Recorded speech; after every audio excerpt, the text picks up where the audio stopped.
everyone, I'm Goldie Chan with Warm Robots here with the Shorty Awards, and I am so excited. I have Candace Beck from Chipotle here. Now, Chipotle has been doing some very fun things with TikTok. In fact, they were winner in TikTok presence.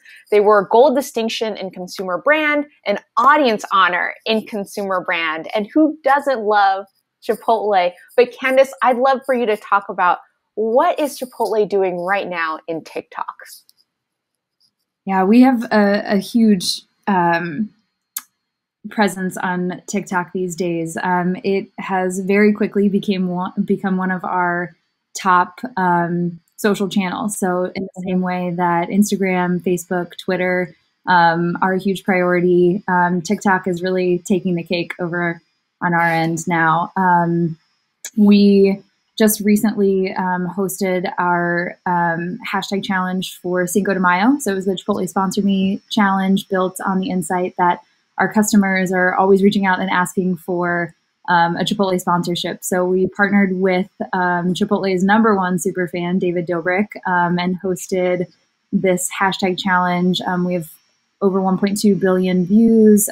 We gained over 100,000 followers in less than a week. So we are not slowing down on TikTok, and if anything, we're really ramping up over there. And in the last year, we've seen a lot of success, not only with our hashtag challenges, but also with day-to-day content. So we launched our channel with the lid flip challenge last Cinco de Mayo.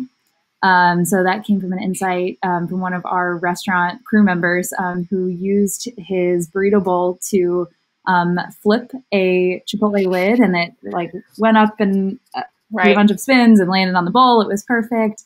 And that actually, we posted that to Instagram, and it ended up being our highest engaged post ever on Instagram. And so we took this insight and thought, how do we apply this to TikTok? How do we get other people doing this? So I think we brought that hashtag challenge together in like 5 days.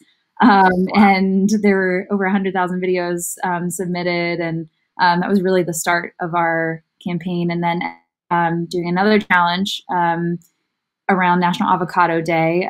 So we partnered with Dr. Jean, who has a viral YouTube hit, guacamole.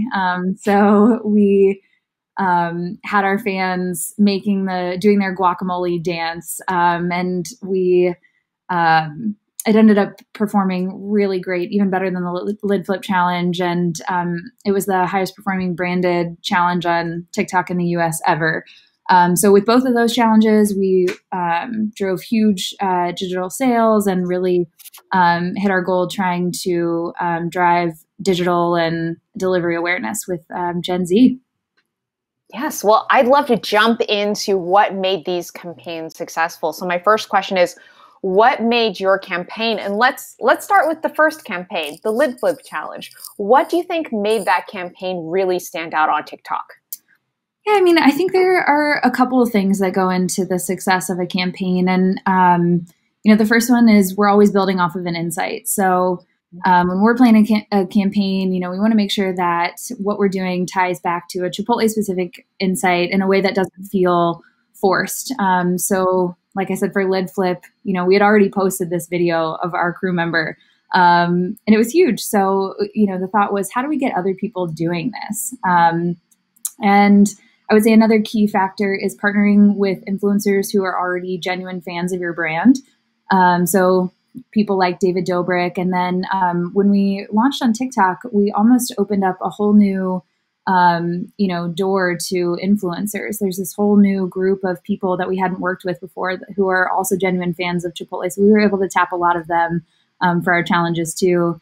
And then just being super reactive to culture, I think is a huge one. So we don't plan our content calendars, I would say, more than a month in advance, if that, which really gives us a chance to be super nimble and just move quickly when an opportunity comes up. So, the lid flip challenge came together in 5 days, and then our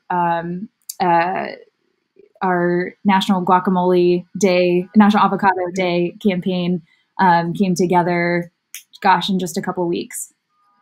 Wow, this is super exciting. And I think you answered this a little bit, but how do you think about your audience when you're in the ideation phase of a campaign? I mean, aside from the objective, so whatever our goal is for a campaign, our fans are the first thing that we're thinking about.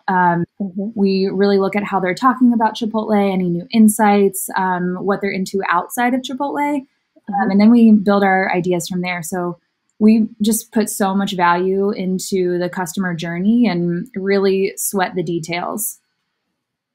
Amazing. And how has winning the Shorty Awards this year for this particular set of campaigns affected your team? Everyone's really excited about it. Our team is pretty small but mighty.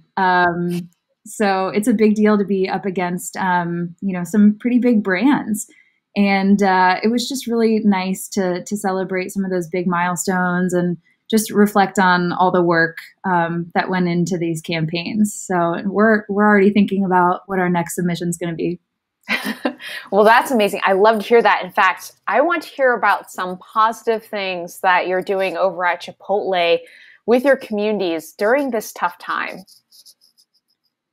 Yeah, I think it's been tough for everyone, but from the very beginning when states started shutting down, we really leaned in and listened to what people were saying and reacted to what they needed. In the beginning, I think people were a little unsure. We were sort of solving for boredom almost, and wanting to bring people together. I think everyone was, concerned about how you communicate and socialize with your friends. And our goal was to make that happen. So as events were being canceled, we were creating events. So we launched Chipotle Together on Zoom and then on Instagram Live with some big Chipotle fans. We had Colton Underwood from The Bachelor, Lauv, Luke Bryan, Cascade, and they were all doing these live streams with us before live started taking off. So, our goal on the social team is to always have a brand first moment. And that really felt like we sort of hit the nail on the head. And we were able to I would say, lean in when, it was a time for a lot of people to sit back and ask, sort of what's next. We were sort of creating the what's next. Amazing. Well, thank you so much for sharing not only how you got to these wins, and congratulations, of course, on your Shorty Award wins, but thank you also for sharing what you're doing next with the brand. That's so, so exciting. Yeah, thank you so much for having me. We're really thrilled for the win.